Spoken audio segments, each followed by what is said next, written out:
How about the Flash? I am the Flash! Flash, Flash, Flash, Flashly, Flash, Flash! Nice moves, Flash! Hey guys, this is your fiery friend the Infernoman here, and if you're into games, you're right where you need to be. But before we get into it, if you like the content that I put out there, I would greatly appreciate it if you hit me up with a like, or even better, subscribe to me. It really shows that people do care about my content.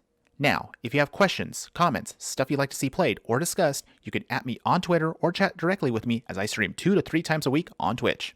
A visual link for those are up on the screen right now, and I will have direct links in the details below. And for today's deck tag, we're going to be going over Simic Flash. This deck used to be a pretty annoying deck to deal with in Standard. Wait, why am I doing this deck again? Do I really want to get people to get all excited about this again? The only reason this deck actually kind of went off the radar was, wait, what was that also reason? Oh yeah, that's right, rogues became a thing.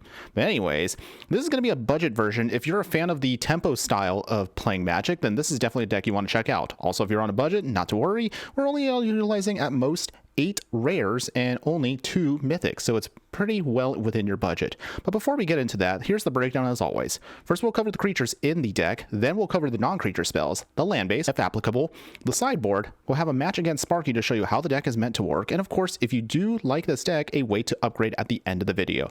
To begin, we have 20 creatures in the deck, and it is going to be a small variety, mainly because, well, we have quite a bit to work with in Flash, and we want to utilize all of them for different purposes. Spectral Sailor, of course, is going to be your first turn drop. Obviously, like most of the other cards in the deck, since they all have Flash, you ideally want to cast this at the end of your opponent's turn to minimize them from getting eliminated. If we do have enough mana on the field, we can draw cards for 4 mana, but otherwise it's just early damage and just something to start threatening our opponent. As far as your tempo plays, you're going to be utilizing Merfolk Trickster and Brazen Borrower. Both of them help us out in different ways, with the Trickster being able to turn off abilities that your opponent may have on a creature, and by tapping it at the beginning of an upkeep, this may help us out-tempo our opponent by preventing them from swinging. Brazen Borrower, on the other hand, is 2 for 1, with its Petty Theft ability being able to bounce something back to our opponent's hand, and of course we can flash in the fairy itself for a 3/1. Not too bad of a body, although it can't block anything except for creatures with flying, it still is a good threat early on. Cunning Nightbonder and Frilled Mystic are the protection in the deck. Cunning Nightbonder allows us to cast our creatures for less mana, and also they can't be countered. So this protects in the sense that we can make things cheaper, and also just prevents our opponent from trying to counterspell us to death. As for Frilled Mystic is an expensive counterspell, but it also is a pretty good 3/2 body. Being able to protect anything while we try to still continually make our tempo moves helps us ensure that we can still maintain control of the board. And of course, the finishers in the deck, Brineborn Cutthroat and Nightpack Ambusher. Brineborn Cutthroat is an early finisher, but as we keep casting spells during our opponent's turn, Brineborn Cutthroat will continually get bigger and become a massive threat. Also, our bigger, more important finisher that helps us go wide is the Nightpack Ambusher. As long as we don't cast anything during our turn, we get to create wolf tokens, and with each wolf token, it becomes also, just like the Brineborn Cutthroat, a way for us to finish off our opponent. Each of these are very different, where the Brineborn Cutthroat goes big, the Nightpack Ambusher goes wide. But otherwise, that is going to be it for the creatures in the deck. However, this is of course only half of the equation. Let's now go over the non-creature spells. As far as your non-creature spells, big surprise here, it's mostly going to be a lot of counter spells. So if you are not a fan of this, then why the heck are you watching this video? I'm kidding, guys. Essence Capture, of course, for the creatures. Negate as your catch-all. Neutralize, which is nice because we can cycle it away when we don't need it. And Saw It Coming is great in the early game, which we can then save at any time for the later part of the game. Growth Spiral is obviously not a counterspell, but it is critical to the deck. Ideally, by turn 2, Growth Spiral can then be cast and then get us our 3rd land drop out before we get to our 3rd turn. The reason why this is such a big deal is, if you saw earlier, our 4 drops, mainly the Nightpack Ambusher, can come out now on turn 3 and become a very dangerous threat to our opponent, being able to help us finish the game very quickly. Otherwise, that's pretty much it for the non-creature spells. Nothing really too fancy here. Just remember again that you might want to have your mana up for counter spells, and make sure that the threats that your opponent may have in their hand are clear before you start casting more creatures. Try not to overplay your hand. Make sure that you only cast 1 or 2 creatures that force your opponent to start utilizing cards, which could then help us slowly chip them away with counter spells. And as far as our mana base is concerned, thankfully, even though we are on a budget, we were able to squeeze in a full set of Breeding Pool and 2 Hinterland Harbors. Otherwise, the remainder of the deck is going to be our basic lands, forests, and islands. Remember that again, if you want to be even more budget, you can chip away the Breeding Pools and your Hinterland Harbors. However, I would highly recommend to not use tap lands. Why is that? Because as you kind of saw, Flash can't afford to have tap lands. You want to make sure that you have the mana up to maintain momentum against your opponent. So I highly advise against it. Otherwise, that's pretty much it for the land base.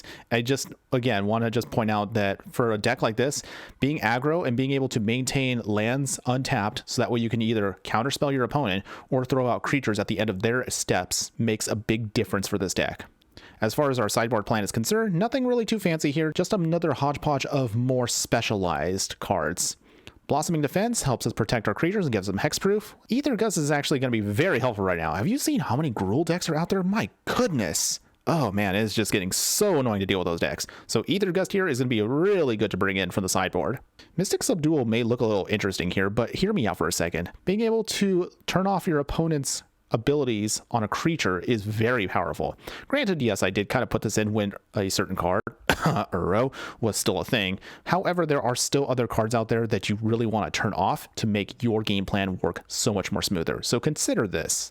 3 copies of Return to Nature, again, as our catch-all for destroying an artifact, enchantment, or being able to exile a certain card from the graveyard on the spot. And finally, 3 copies of Mystical Dispute. Mostly this is going to be against any other enemy blue decks, whether it's the Azorius control deck or mono blue tempo. This is going to be very helpful for you. But otherwise, that is going to be it for you guys for the Flash. All right, now it is time for Sparky to spar with us. And it's time now to use Simic Flash against Sparky. I guess you want to wonder how fast and flashy this match can be. Haha. Okay, enough jokes, but realistically though, let's see what we're working with here. So we don't actually have green mana, which is kind of be a little annoying, but we do have the Brineborn Cutthroat, we have an Essence Capture to counter, and we can still bounce stuff with Brazen Borrower. You know what? I'm feeling a little risky today. Let's go ahead, let's keep this. All right, so the good news again, as always, is just remember that you want to play everything at the end of your opponent's turn. All right, Sparky's putting out an early play here. And all right, we actually got our green mana. Fabulous. This is going to be even easier for us. Okay, so we'll pass right here. We have a couple options actually we can do here. So what you can do is, depending on what you may think your opponent is doing, you can either put down the Brineborn Cutthroat early, you can Growth Spiral here if you want to start ramping, you can bounce stuff, you got options. It really just depends on, again, what your opponent is trying to do. So Sparky's tapped out, probably going to attack. There we go, no big surprise there. All right, so we're going to bring in the Cutthroat now while they're tapped out. Mana is now untapped, put down our island, and we're going to pass the turn. All right, we have another Cutthroat here, but we're going to hold on to it a little bit in case the Sparky tries to do something fancy here. Let's Essence Capture this now while we can and pump it up. Boom. All right, Sparky, you going to go attack? No, they don't. Okay, so here we are, a critical turn right here. Turn 4. Breeding Pool, we're going to have this untapped, so we're going to shock ourselves. This, unfortunately, is not what we want to do ideally, but considering the situation, we will make it a thing, so this way we have Counterspell magic up. Frilled Mystic is probably going to be coming in as soon as Sparky plays something. Wait for it, wait for it, wait for it. Nope. Sorry, Sparky. Pump up the Cutthroats. We now counter the Hallowed Priest. And now we have 2 bodies to deal with. All right, Island. We don't want to attack yet. We are close. We're very close right now to making our move. Flash is a deck of patience. Ironically enough, you would think the name would suggest that you actually want to start doing stuff ASAP. But if we're dealing with creatures here, we want to make sure that we can try to have the tempo advantage. All right. How do we want to do this? How do we want to do this? Actually, bring in the Cunning Night Bonder now. That pumps up Brineborn. Notice that now our spells can't be countered. We actually have quite a big board right now, so we now can start attacking. Let's go attacking with just the Cutthroat. All right, Sparky wants to chump block. That's perfectly fine. That gives us the edge. Now let's do one of our Merfolk Trickster abilities here. All right, upkeep. Remember to put that stop down. Pumping up both Cutthroats. We will tap the Loxodon. So now they are out of the fight for this turn. Sparky, what do you got to play? Another land. Anything? They go attacking. How do we want to do this? Do we want to do... You actually have a choice here. You can either bounce the creature if you wanted to get it out of the way, or we could just flash in completely the Brazen Borrower. I think the best play here is probably just to flash it in. We want to just go full on aggro at this point because we have control of this match completely. We will block with the Shrinekeeper. Sparky might actually have something here. Just in case the Sparky has something. Actually, you know what? We're going to just let it go. We'll just let the attack go. Okay. Big attack here. And there you go. I know that wasn't really anything fancy there, guys, but that's basically how Simic Flash works. Now, as far as upgrades to the deck, most of it is going to be pretty straightforward. You might want to just upgrade and get in Sea Dash or Octopus. That way you can get some more creatures that have Flash, and it also is great to mutate to help you draw cards. Wildborn Preserver is another creature that is similar to the Brineborn Cutthroat, where you can start pumping it up to make it bigger whenever you flash things in.